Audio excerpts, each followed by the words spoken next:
일본 서점 한가운데서 한국 시인의 얼굴이 표지를 장식하고 있었다면 믿으시겠습니까? 그것도 단 한 권, 일본 시사 잡지가 15페이지를 통째로 바쳐 다룬 이름. 바로 윤동주였습니다. 왜 일본 사회는 80년이 지난 지금도 한글로 시를 쓴 조선 청년을 기억하고 있을까요? 오늘 영상에서는 일본이 먼저 꺼내든 윤동주, 그리고 지금 일본 사회를 불편하게 만드는 그 시인의 진짜 의미를 이야기합니다. 끝까지 보시면 왜 시 한 편이 총보다 무서운지 알게 되실 겁니다. 구독과 좋아요는 이런 역사 이야기를 계속 전할 수 있는 가장 큰 힘입니다. 저는 하야시 유키코입니다. 일본에서 문학평론가로 일하고 있죠. 12월 중순이었어요. 후쿠오카 하카타에 출장을 갔습니다. 강연이 끝나고 시간이 좀 남았어요. 습관처럼 근처 서점으로 발길을 돌렸죠. 서점 문을 밀고 들어가는 순간 익숙한 잉크 냄새가 코끝을 스쳤습니다. 저는 이 냄새를 좋아해요. 종이와 활자가 만들어내는 독특한 향기죠. 천천히 잡지 코너로 걸어갔습니다. 평소처럼 신간을 훑어보려던 참이었어요. 그런데 한 잡지가 눈에 들어왔습니다. 주간 금요일이었어요.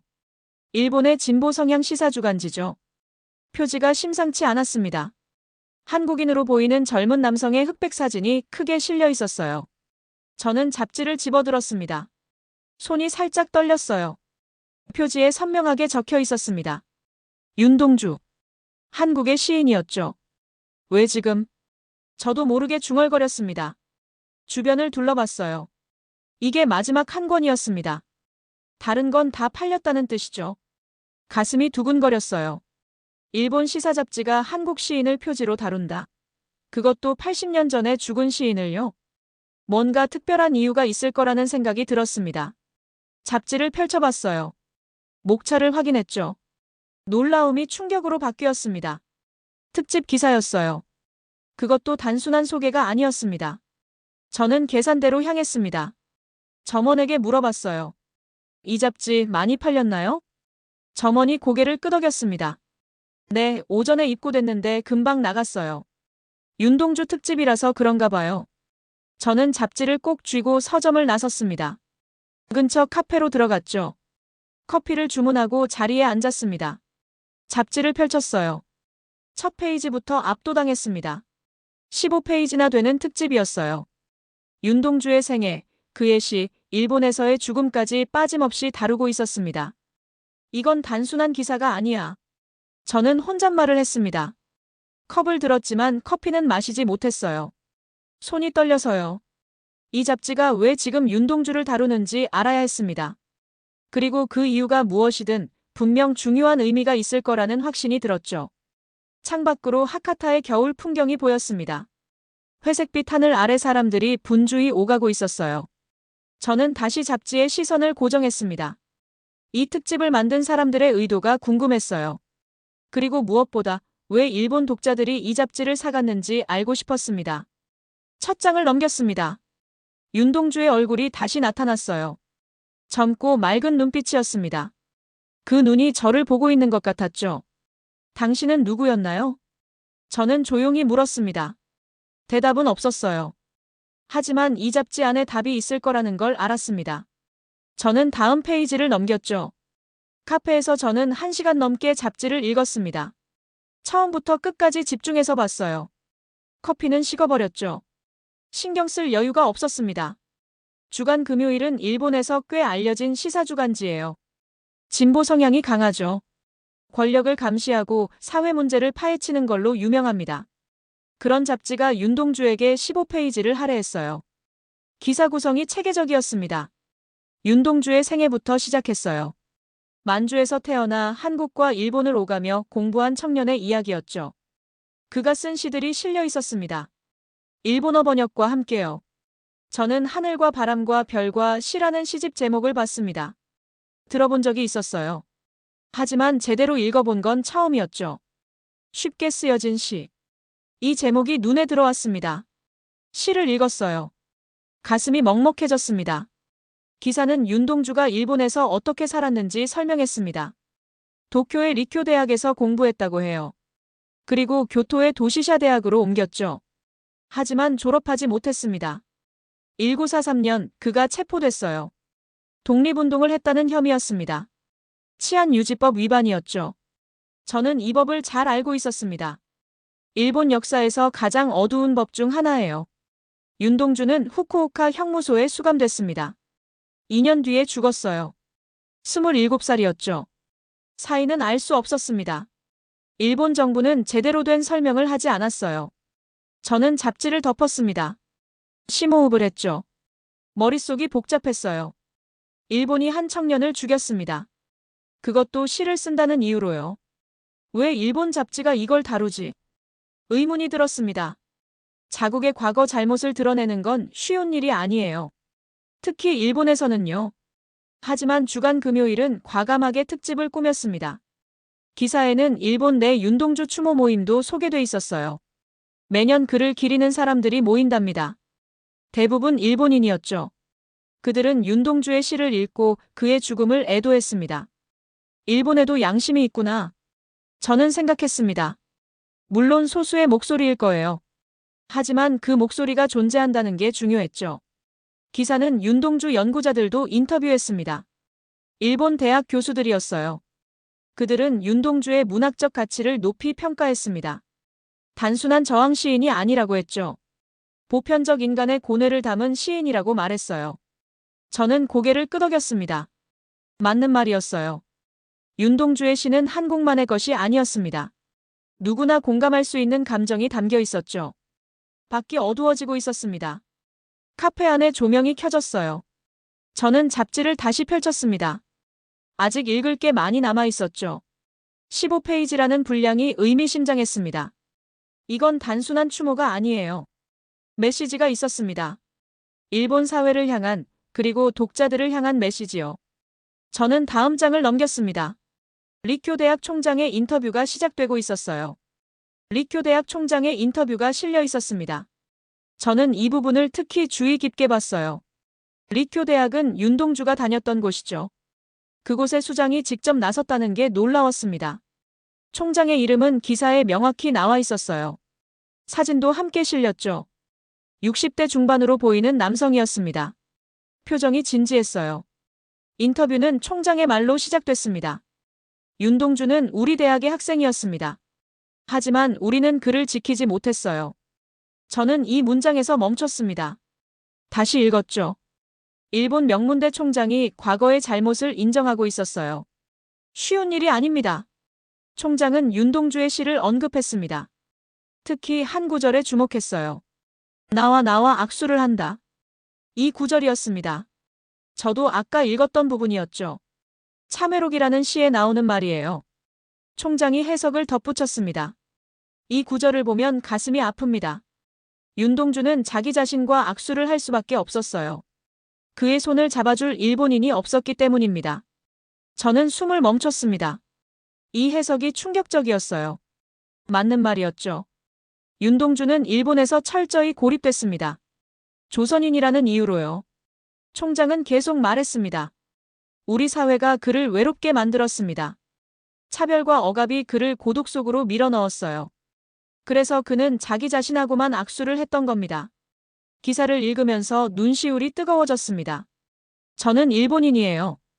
그리고 이 총장의 말이 너무 정확하다는 걸 알았습니다. 총장은 리쿄 대학이 윤동주를 기리는 활동을 하고 있다고 밝혔어요. 캠퍼스에 추모비를 세웠답니다. 매년 추도식도 열고요. 학생들에게 윤동주의 시를 가르친다고 했습니다. 우리는 과거를 잊어서는 안 됩니다. 윤동주를 기억하는 것은 우리의 책임이에요. 총장의 마지막 말이었습니다. 저는 잡지를 내려놓았어요. 한참 동안 생각에 잠겼죠. 일본 사회가 변하고 있는 걸까요? 아니면 여전히 소수의 목소리일 뿐일까요? 잘 모르겠었습니다. 하지만 이런 목소리가 존재한다는 것 자체가 의미 있었어요. 저는 제 자신을 돌아봤습니다. 문학평론가로 살아오면서 일본 문학만 다뤘어요. 한국 문학은 거의 몰랐죠. 윤동주도 이름만 들어봤을 뿐이었습니다. 나는 뭘 했지? 부끄러움이 밀려왔습니다. 이웃나라의 문학을, 그것도 일본과 깊은 연관이 있는 시인을 몰랐다는 게요. 총장의 말이 계속 맴돌았습니다. 악수를 나눌 일본인이 없었다는 말이요. 80년 전 이야기지만 지금도 크게 다르지 않은 것 같았어요. 저는 주변을 둘러봤습니다. 카페 안 사람들이 보였어요. 모두 자기 일에 바빴죠. 누구도 윤동주를 생각하지 않을 겁니다. 저도 이 잡지를 보기 전까진 그랬으니까요. 기사에는 리쿄 대학 학생들의 반응도 실려 있었습니다. 젊은 학생들이 윤동주의 시를 읽고 감동받았다고 해요. 한 학생은 이렇게 말했습니다. 이렇게 아름다운 시를 쓴 사람을 우리가 죽였다는 게 믿기지 않아요. 솔직한 말이었습니다. 저도 같은 생각이었어요. 윤동주의 시는 정말 아름다웠습니다. 그런 사람을 감옥에 가두고 죽게 만들었다는 게 너무 잔인했죠. 총장 인터뷰를 다 읽고 나서 저는 커피를 한 모금 마셨습니다. 차가웠어요. 하지만 상관없었습니다. 이 기사가 주는 충격이 더 컸으니까요. 다음 장을 넘겼습니다. 윤동주의 시 세계를 분석하는 부분이 나왔어요. CHAPTER4.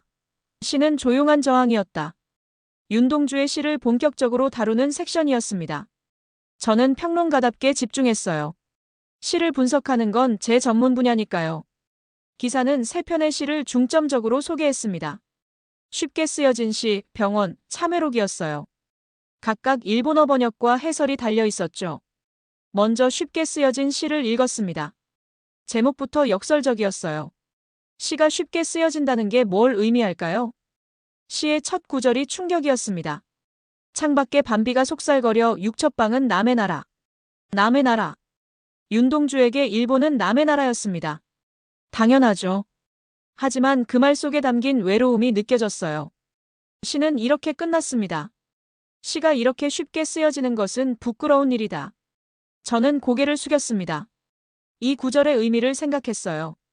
기사에 해설이 있었습니다. 윤동주는 억압받는 현실 속에서 시를 쓰는 자신을 부끄러워했습니다. 저항하지 못하고 시로만 표현하는 것이 부끄러웠던 거죠.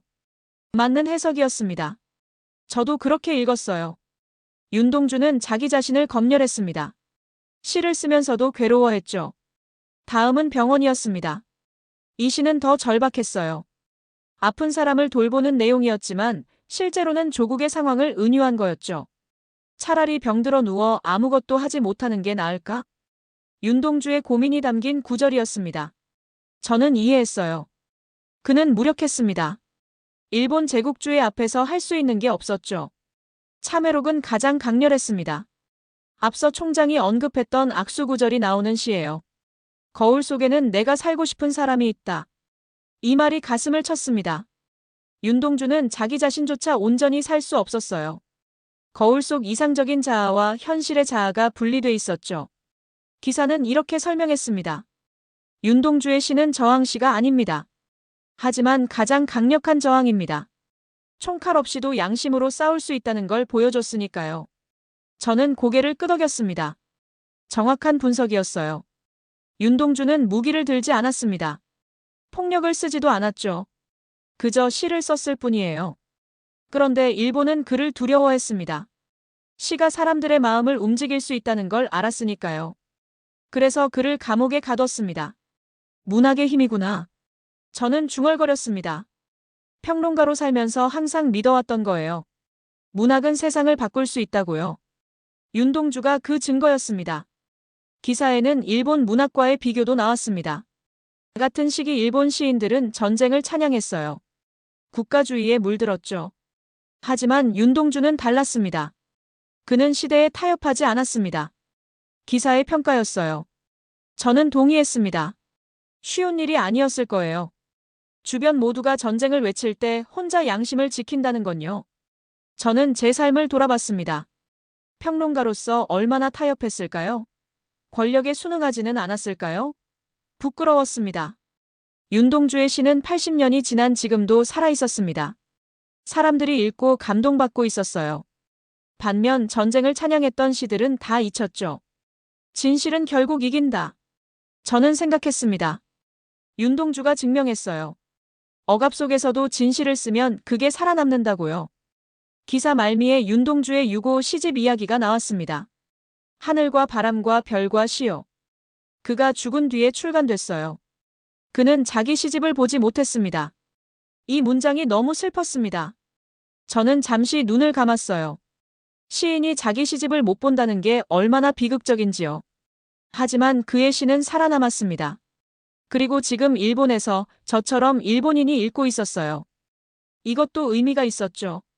잡지의 다음 섹션은 더 무거웠습니다.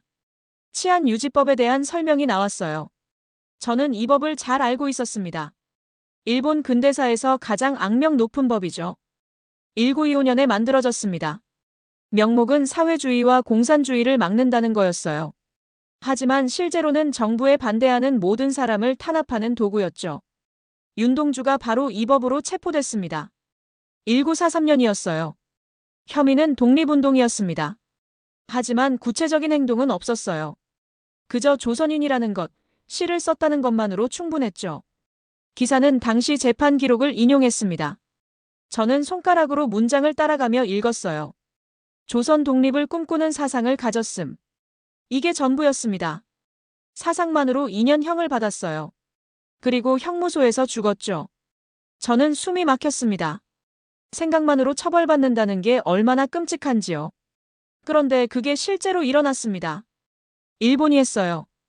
기사는 여기서 놀라운 전환을 했습니다. 현재 일본 정치로 연결한 거예요. 치안유지법과 유사한 법이 다시 논의되고 있습니다. 저는 자세를 고쳐 앉았습니다. 이 부분이 중요했어요. 주간 금요일이 지금 윤동주를 다루는 이유가 여기 있었죠. 스파이 방지법이었습니다. 정식 명칭은 특정비밀보호법이에요. 몇 년 전부터 정부가 추진하고 있었죠. 표면적으로는 국가 기밀을 보호한다는 겁니다. 하지만 실제로는 언론과 표현의 자유를 억압할 수 있어요. 무엇이 기밀인지 정부가 정하니까요. 기사는 일본 역사학자를 인터뷰했습니다. 이름과 소속이 명확히 나와 있었어요. 도쿄대학 교수였습니다. 교수가 말했습니다. 스파이 방지법은 치안유지법의 현대판입니다. 구조가 똑같아요. 애매한 기준으로 사람들을 통제하는 거죠. 저는 고개를 끄덕였습니다. 맞는 말이었어요. 역사가 반복되고 있었습니다. 교수는 더 구체적으로 설명했습니다. 치안유지법도 처음엔 사회주의자만 단속한다고 했어요. 하지만 나중엔 모든 반대 의견을 억압했죠. 스파이 방지법도 그렇게 될 겁니다. 저는 손에 땀이 났습니다. 두려웠어요. 그게 현실이 될 수도 있다는 생각이에요. 기사는 치안유지법으로 희생된 사람들을 나열했습니다. 수천 명이었어요. 사회주의자, 종교인, 학자, 예술가, 그리고 윤동주 같은 시인들이요. 사상을 선별하는 법은 언제나 시인을 먼저 노린다. 기사의 문장이 눈에 들어왔습니다. 저는 멈춰서 다시 읽었어요. 정확한 지적이었습니다. 왜 시인일까요? 시인은 사람들의 마음을 움직이니까요. 권력자들이 가장 두려워하는 게 바로 그거예요. 생각하는 대중이요. 윤동주가 그랬습니다. 그는 무기를 들지 않았어요. 폭력을 쓰지도 않았죠. 하지만 일본은 그를 위험하다고 봤습니다. 시가 사람들을 깨울 수 있으니까요. 저는 현재 일본 사회를 떠올렸습니다. 언론이 점점 조용해지고 있어요. 정부 비판이 줄어들고 있죠. 자기 검열이 만연합니다. 우리가 윤동주처럼 되고 있는 건 아닐까? 저는 두려웠습니다. 말하고 싶은 걸 말하지 못하는 사회요. 생각을 숨겨야 하는 시대요. 기사는 일본 시민단체들의 반대운동도 다뤘습니다. 스파이 방지법에 맞서 싸우는 사람들이 있었어요. 적은 숫자지만 끈질기게 목소리를 냈죠. 한 활동가가 말했습니다. 윤동주를 기억해야 합니다. 그가 어떻게 죽었는지 잊으면 우리도 같은 길을 갈 거예요. 저는 가슴이 뜨거워졌습니다. 맞는 말이었어요. 역사를 잊으면 반복되죠. 주간 금요일이 지금 윤동주 특집을 낸 이유가 명확해졌습니다. 경고였어요. 과거를 반복하지 말라는 메시지였죠. 저는 잡지를 꼭 쥐었습니다. 평론가로서 그리고 일본인으로서 무엇을 해야 할지 고민됐어요. 기사 말미에 이런 문장이 있었습니다. 1943년 윤동주를 감옥에 가둔 법이 2020년대에 다시 나타나고 있습니다. 숫자로 보니 더 충격적이었습니다. 80년의 시간이 무색했어요. 일본은 아무것도 배우지 못한 걸까요? 저는 창밖을 봤습니다. 하카타의 밤이 깊어가고 있었어요. 도시는 평화로워 보였습니다. 하지만 그 아래 무언가 불안한 기운이 흐르고 있었죠. 다음 장을 넘겼습니다. 이 잡지를 만든 사람 이야기가 나올 차례였어요. 잡지 특집의 막바지였습니다. 이 기획을 주도한 사람의 인터뷰가 실려 있었어요. 저는 궁금했습니다. 누가 이런 과감한 기획을 했을까요? 이름을 봤습니다. 문성희였어요. 주간 금요일의 발행인이었죠. 사진도 함께 있었습니다. 50대 후반으로 보이는 여성이었어요. 그런데 놀라운 사실이 있었습니다. 문성희는 제1동포 2세였어요. 조선인 부모 밑에서 일본에서 태어나 자랐죠. 저는 숨을 들이켰습니다. 이 특집의 의미가 달라졌어요. 단순히 일본인이 윤동주를 다룬 게 아니었습니다. 제1동포가 자기 뿌리를 찾는 작업이었죠. 인터뷰는 문성희의 이력부터 시작했습니다. 그는 기자로 일했어요. 일본 주요 언론사에서 활동했죠. 하지만 순탄치 않았답니다. 저는 항상 경계에 있었습니다. 일본인도 아니고 한국인도 아닌 존재로요. 문성희의 말이었습니다. 저는 그 고통을 상상했어요. 정체성의 혼란이 얼마나 힘들지요. 그는 주간 금요일의 첫 여성 발행인이 됐습니다. 이것도 쉽지 않은 일이었어요. 일본 언론계는 남성 중심이니까요. 하지만 문성희에겐 더 큰 사건이 있었습니다. 기사는 그걸 언급했어요. 몇 년 전 주간 금요일이 오보를 냈습니다. 후쿠시마 원전 관련 기사였어요. 문성희는 발행인으로서 책임을 졌죠. 기자직을 내려놓았습니다. 그때 많이 괴로웠어요. 언론인으로서 실수했다는 게 견딜 수 없었죠. 문성희가 고백했습니다. 저는 그의 진정성을 느꼈어요. 책임을 회피하지 않는 모습이었죠. 그가 다시 일어선 계기가 윤동주였습니다. 문성희는 윤동주의 시를 읽으며 위로받았다고 해요. 윤동주도 괴로워했어요. 자기 자신을 검열하면서 시를 썼죠. 저도 비슷했습니다. 무엇을 쓸 수 있고 없는지 고민하면서요. 저는 고개를 끄덕였습니다. 언론인의 고뇌가 느껴졌어요. 진실을 쓰고 싶지만 한계에 부딪히는 거죠. 문성희는 윤동주 특집을 기획했습니다. 하지만 조심스러웠다고 해요. 정치적 메시지를 내고 싶지 않았어요. 단지 윤동주라는 인간을 보여주고 싶었습니다. 이 말이 인상적이었습니다. 저는 이해했어요. 윤동주를 정치 도구로 쓰지 않겠다는 거였죠. 그는 보편적인 인간이에요. 고뇌하고 괴로워하고 양심을 지키려 애쓴 사람이죠. 그게 중요합니다. 문성희의 말이었습니다. 저는 전적으로 동의했어요. 윤동주를 민족주의 아이콘으로만 보면 안 됩니다. 그는 인간이었어요. 인터뷰에서 문성희는 제1동포로서의 정체성도 언급했습니다. 저는 윤동주처럼 경계인입니다. 일본에 살지만 완전히 일본인이 아니에요. 그래서 더 그가 이해됐죠. 저는 가슴이 아팠습니다. 일본 사회가 제1동포를 어떻게 대하는지 알고 있었어요. 차별과 편견이 여전하죠. 문성희는 이 특집으로 많은 반응을 받았다고 했습니다. 대부분 긍정적이었어요. 하지만 비판도 있었죠. 왜 한국인을 미화하냐는 말도 들었어요. 하지만 상관없습니다. 진실을 전하는 게 제 일이니까요. 그의 결연함이 느껴졌습니다. 저는 존경스러웠어요. 압력에 굴하지 않는 모습이었죠. 기사 말미에 문성희가 독자들에게 하는 말이 있었습니다. 윤동주를 읽으세요. 그의 시는 어렵지 않아요.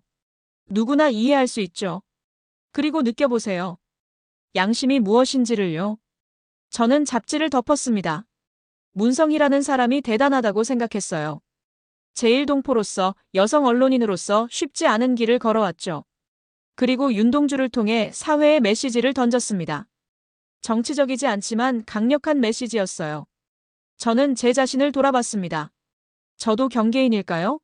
아니요, 저는 그냥 일본인이에요. 하지만 평론가로서 양심을 지키며 살고 있는지는 의문이었죠. 잡지를 다 읽고 난 뒤 저는 결심했습니다. 후쿠오카 형무소터에 가보기로요. 윤동주가 마지막 순간을 보낸 곳이었죠. 다음 날 아침 일찍 숙소를 나섰습니다. 날씨가 흐렸어요. 찬바람이 불었죠. 겨울 끝자락이었습니다. 택시를 탔습니다. 기사에게 말했어요. 후쿠오카 형무소터로 가주세요. 기사가 고개를 갸웃했습니다. 거기 이제 없는데요. 터만 남았어요. 알아요. 그래도 가고 싶어요. 기사는 더 묻지 않았습니다. 차를 몰았죠. 시내를 벗어났습니다. 주택가가 나타났어요. 평범한 동네였죠. 형무소가 있었다는 게 믿기지 않았습니다. 차가 멈춰 섰습니다. 기사가 말했어요. 여기에요. 이 근처 어딘가였을 겁니다. 저는 차에서 내렸습니다. 주변을 둘러봤어요. 아파트와 주택들이 보였습니다. 작은 공원도 있었죠. 형무소의 흔적은 없었습니다. 완전히 사라졌어요. 하지만 이 땅 어딘가에 윤동주가 있었습니다. 저는 천천히 걸었습니다. 바람이 세게 불었어요. 머리카락이 날렸죠. 손을 호주머니에 넣었습니다. 공원에 작은 표지석이 있었습니다. 다가가서 읽었어요. 후쿠오카 형무소가 있었다는 내용이었죠. 윤동주의 이름은 없었습니다. 여기였구나. 저는 중얼거렸습니다. 이 땅에서 27살 청년이 죽었어요. 조국을 그리워하며요. 공원 벤치에 앉았습니다. 하늘을 봤어요. 구름이 빠르게 움직였죠. 비가 올 것 같았습니다. 윤동주는 무슨 생각을 했을까요? 감옥 창문 너머 하늘을 보며요. 고향이 그리웠을 겁니다. 가족도요. 친구들도요. 저는 눈을 감았습니다. 상상해봤어요. 좁은 감방, 차가운 바닥, 쇠창살 넘어 보이는 하늘을요. 그가 시를 썼을까요? 감옥에서도요. 아마 머릿속으로는 썼을 겁니다. 종이가 없어도요. 바람이 불었습니다. 저는 옷깃을 여몄어요. 추웠습니다. 하지만 일어서지 않았죠. 조금 더 있고 싶었어요. 공원을 나와 걸었습니다. 방향을 정하지 않고요. 그냥 발길 가는 대로요. 강이 나타났습니다. 카나쿠즈 강이었어요. 잡지에서 본 이름이죠. 이 강이 하카타만으로 흐른다고 했습니다. 강가에 섰습니다. 물이 천천히 흘렀어요. 회색빛이었죠. 하늘과 같은 색이었습니다. 윤동주도 이 강을 봤을까요? 형무소에서 보였을까요? 잘 모르겠었습니다. 하지만 보고 싶었어요. 강물이 바다로 간다는 게 의미심장했습니다. 바다 너머에 한국이 있었어요. 윤동주의 조국이죠. 집에 가고 싶었겠지. 저는 혼잣말을 했습니다. 바람에 말이 흩어졌어요. 강둑을 따라 걸었습니다. 한참을 갔죠. 사람이 없었어요. 혼자였습니다. 문득 윤동주의 시 구절이 떠올랐습니다. 별해는 밤이요. 잡지에서 읽었던 시였죠. 계절이 지나가는 하늘에는 가을로 가득 차 있습니다. 이 구절이었어요. 아름다운 문장이었습니다. 하지만 슬펐죠. 고독한 사람의 시였어요. 저는 멈춰 섰습니다. 강물을 봤어요. 바람이 수면을 흔들었죠. 윤동주는 별을 헤아렸습니다. 하나하나 세면서요. 그게 얼마나 외로운 일인가요? 저도 외롭습니다. 저는 강에게 말했습니다. 대답은 없었어요. 물소리만 들렸죠. 평론가로 살면서 항상 혼자였습니다. 글을 쓸 때도 생각할 때도요. 하지만 윤동주의 외로움과는 비교할 수 없었죠. 그는 감옥에 있었어요. 진짜 갇혀 있었죠. 저는 자유로웠습니다. 언제든 갈 수 있었어요. 강물이 계속 흘렀습니다. 멈추지 않았어요. 바다를 향해요. 저는 상상했습니다. 이 물이 바다에 닿는 걸요. 그리고 파도가 되는 걸요. 한국 해안까지 가는 걸요. 윤동주도 그렇게 상상했을까요? 물을 따라 집에 가는 걸요. 비가 내리기 시작했습니다. 가랑비였어요. 우산이 없었죠. 하지만 괜찮았습니다. 저는 강을 등졌습니다. 돌아가야 했어요. 하지만 발이 떨어지지 않았죠. 미안해요. 저는 윤동주에게 말했습니다. 일본인으로서요. 우리가 당신을 죽였다고요. 바람이 대답했습니다. 아무 말도 하지 않는 대답이었죠. 저는 천천히 걸었습니다. 비를 맞으며요. 형무소 터를 지나 택시를 잡았어요. 차 안에서 창밖을 봤습니다. 후쿠오카가 지나갔죠. 평범한 도시였습니다.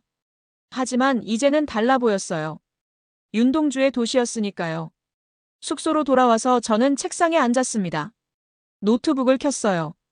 글을 써야 했죠. 평론가니까요. 하지만 손가락이 움직이지 않았습니다. 무엇을 쓸지 막막했어요. 윤동주에 대해 뭐라고 말할 수 있을까요? 창밖을 봤습니다. 비가 그쳤어요. 하늘이 조금 밝아졌죠. 주간 금요일 잡지가 책상 위에 있었습니다. 다시 펼쳤어요. 윤동주의 얼굴이 보였죠. 27살의 죽은 청년이었습니다. 너무 젊었어요. 그가 더 살았다면 어떤 시를 썼을까요? 상상할 수 없었죠. 하지만 그가 남긴 시들은 살아 있었습니다. 80년이 지났지만요. 사람들이 읽고 있었어요. 일본에서도요. 저는 생각했습니다. 문학의 힘이 이런 거구나. 시간을 넘어 사람들 마음에 닿는 것이요. 윤동주는 저항하지 않았습니다. 폭력을 쓰지 않았어요. 그저 양심을 지켰죠. 싫어요. 이게 가장 강한 저항이었어. 저는 혼잣말을 했습니다. 맞았어요. 무기보다 강한 게 양심이었죠. 일본은 그를 두려워했습니다. 그래서 감옥에 가뒀어요. 하지만 실패했죠. 윤동주는 죽었지만 그의 시는 살아남았으니까요. 저는 일본 젊은이들을 떠올렸습니다. 윤동주의 시를 읽는다는 학생들이요. 그들이 무엇을 느낄까요? 아마 부끄러움일 겁니다. 자기 나라가 한 일에 대한요. 저도 그랬으니까요. 하지만 부끄러움은 중요합니다. 그게 변화의 시작이에요. 과거를 인정하고 반성하는 거죠. 윤동주는 한국만의 시인이 아니었습니다. 일본의 시인이기도 했어요. 억압받는 모든 사람의 시인이었죠. 저는 키보드에 손을 올렸습니다. 글을 쓰기 시작했어요. 윤동주라는 이름이 있다. 27살의 죽은 시인이다. 문장이 흘러나왔습니다. 멈추지 않았어요. 그는 일본에서 죽었다. 우리가 죽였다. 하지만 그의 시는 살아있다. 손가락이 빨라졌습니다. 생각이 말이 되고 글이 됐어요. 저는 윤동주를 쓰면서 일본을 썼습니다. 과거를 쓰면서 현재를 썼죠. 문학을 쓰면서 정치를 썼어요. 평론가로서 처음으로 제대로 된 글을 쓰는 것 같았습니다. 양심을 담은 글이요. 몇 시간 뒤 글이 완성됐습니다. 윤동주에 대한 평론이었어요. 하지만 단순한 평론이 아니었죠. 일본 사회를 향한 질문이었습니다. 우리는 윤동주에게서 무엇을 배울 것인가? 이게 제목이었어요. 저는 만족했습니다. 글을 저장했습니다. 출판사에 보낼 거예요. 실릴지 모르겠었죠. 하지만 상관없었습니다. 써야 했으니까요. 창밖이 어두워지고 있었습니다. 하카타의 밤이 왔어요. 불빛들이 켜졌죠. 저는 자리에서 일어났습니다. 창가로 갔어요. 도시를 내려다봤죠. 어딘가에서 윤동주가 보고 있을 것 같았습니다. 저를요. 이 도시를요. 일본을요. 다시는 이런 일이 없어야 해요. 저는 창에 대고 말했습니다. 윤동주에게요. 그리고 저 자신에게요. 시인을 감옥에 가두는 사회는 병든 사회입니다.